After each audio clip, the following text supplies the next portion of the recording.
So in today's lesson, we'll have a chance to study what's happening in England while the rest of Europe is moving towards absolute rule. We're going to explore the question, how did the English Parliament limit the power of the monarchy? So by the end of today's lesson, we'll be able to understand how England's government became a constitutional monarchy. And in the process, we'll be able to explain why monarchs clashed with Parliament. We'll be able to describe the causes and effects of the English Civil War.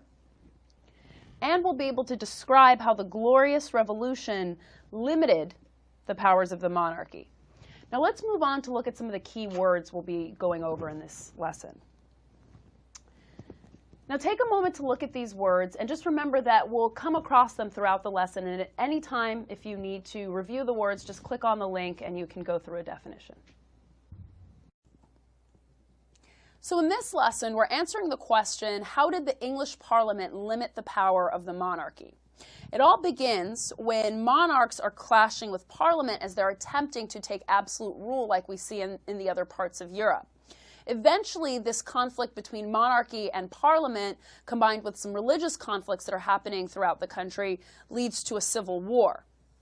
Now, following the Civil War and some kind of shakeups with different rulers that come to power after that, we see some time before the Glorious Revolution, which ultimately results in the establishment of a constitutional monarchy. Now, throughout this lesson, we'll have a chance to talk about how all of these events are related to one another. So in order to understand what's happening in England during this age of absolutism, it's important to kind of compare what's happening in the rest of Europe. So throughout Europe, we know that monarchs are growing more and more powerful. And this is because absolute rule is increasing in places like France under Louis XIV and places like Russia under Peter the Great. Okay. Now in England, monarchs are trying to do the same thing, but they're unable to seize absolute power. And this is because the power of the monarchy is limited by the Magna Carta, which was signed in the 13th century in an effort to give monarchs not as much power as Parliament, so their power is balanced out. Now, Parliament, as a result of this, is going to have key powers, especially with regard to the power to tax, and that's what we'll talk about going forward. So in answering this question, how did the English Parliament limit the power of the monarchy, we're going to first start with an understanding of how monarchs are clashing with Parliament, particularly under the rule of the Stuart leadership, King James and King Charles. So James becomes king in 1603 following the death of Elizabeth I. He had been king of Scotland for about 7 years before he succeeded to the English throne. And by the time he becomes king of England, he's a big proponent of this divine right of kings. So he's in favor of absolute rule. Now this is going to directly conflict Parliament, because Parliament is trying to balance out its own control and rule with the monarchy. And one of the biggest sources of conflict with Parliament was over money and taxes. Since James inherited financial problems from England when Elizabeth died, he wanted to ensure that he could tax the English people as much as he wanted to. And so what we're going to do now is look at one of the speeches where he directly kind of defies Parliament. Given that his father was quite an unpopular ruler, King Charles is going to inherit a divided kingdom from King James. And tensions are actually going to increase even further under the reign of Charles due to wars fought with Spain and France that were very costly. And any time King Charles turned to Parliament for more funding and they refused, he would dissolve Parliament. So that led to an increased conflict with Parliament.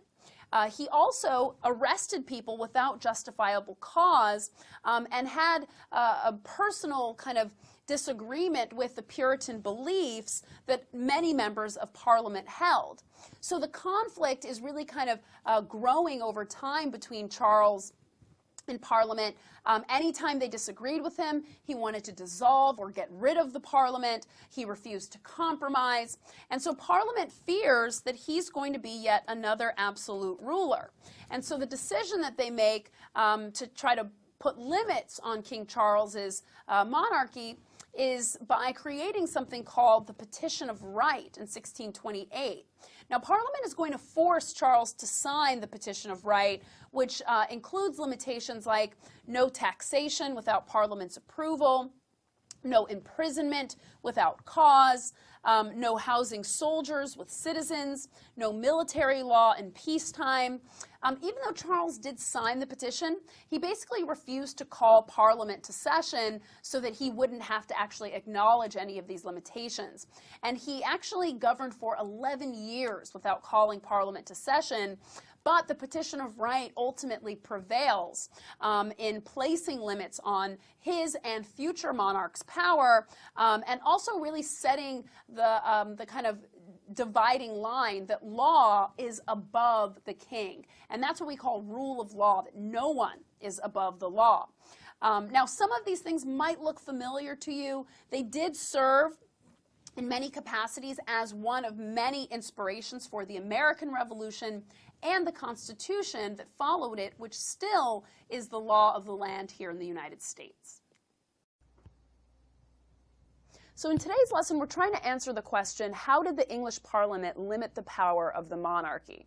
And what we've learned so far is we've got the Stuart kings, James and Charles, these monarchs that are seeking absolute rule. They're clashing with Parliament. They both attempt to dissolve Parliament in an effort to take this absolute rule, but what they find is without Parliament's support, they're struggling with domestic and foreign affairs, particularly around money. And Parliament uses this as an opportunity to try to check the monarchy with the Petition of Right. Now, eventually, things are going to get more difficult as religious conflicts and these conflicts with Parliament kind of continue to take off, eventually leading to this civil war in England that results in something called the Protectorate evolving. And that's what we'll talk about next. So England's civil war starts to develop out of a religious conflict. Now, even though England is home to people that practice many different religions, as the Stuart kings are trying to take absolute power, many people are afraid that the king is going to try to force one religion on everyone. And so in Scotland, which had a mostly Calvinist population, we see a rebellion. Now, as a result of this rebellion, King Charles has to call Parliament back into session so that he could try to raise some money to fight this rebellion. As a result, Parliament sees an opportunity to try to gain power and limit the power of King Charles. King Charles refuses any limitations on his power, and he even goes so far as to try to have the leaders of Parliament arrested. But they escape. And this is what leads to the Civil War. So let's take a moment to look at the two sides of this war and how it unfolded. Now, when we look at the side that supported the king, they called themselves the Cavaliers. And these Cavaliers were mostly members of the nobility and the upper classes, people that thought they had a better chance at thriving under King Charles than they would under Parliament. The people that supported Parliament were called the Roundheads. The Roundheads supported Parliament because they saw King Charles as corrupt and a tyrant. Now, most of these Roundheads were Puritan, and so this was the stem of their largest fears. They feared that an absolute ruler would try to force religion. And naturally, as a result, they fear absolute rule. Now, the Roundheads are led by a man named Oliver Cromwell. We're going to take a look at how Mr. Cromwell is effective in being a leader of this side. Now, Oliver Cromwell led the forces of Parliament in their defeat of the Cavaliers. So that's how the war ends in favor of the Roundheads. He was a devout Puritan, and even though it was an unpopular decision, he decided to go forward with trying and executing Charles for treason. He eventually becomes known as the Lord Protector, and he rules as a military dictator. So what we're going to do now is take a closer look at Mr. Cromwell's leadership. So we're answering this question, how did the English Parliament limit the power of the monarchy? We know that this conflict between the monarchy and Parliament begins early, as many parts of Europe are going towards absolute rule. England is trying to do the same thing, at least its monarchs are. Parliament is resisting letting that happen. Eventually, this conflict, combined with some religious conflicts, leads to a civil war. Now, following the Civil War, England establishes something called the Protectorate. And the Protectorate is led by Oliver Cromwell, who leads very much like an absolute ruler, just without the monarchy. Following his death, Parliament decides that they would rather see the monarchy reinstated under a constitutional monarchy. Now, they're struggling to find a leader to really agree with this new idea of balancing power between the monarchy and the Parliament. But finally, after the Glorious Revolution, we see that William and Mary are agreeable to this new system, and so this is what establishes that constitutional monarchy officially in England.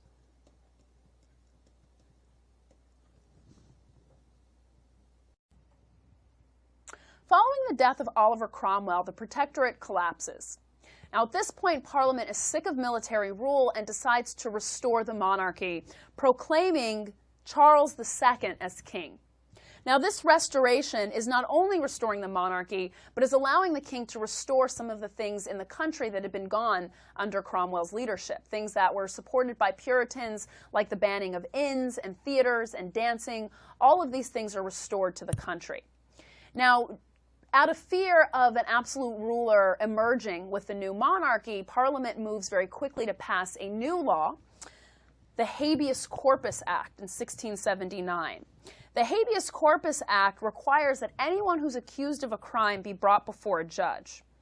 It says that people cannot be held in prison without trial. This is going to create a key limit on royal power, and it's also going to be one of the major influencers of the American Constitution 200 years later. The Fourth Amendment protects an American citizen's right to a speedy trial and a right to a trial before a judge and a jury.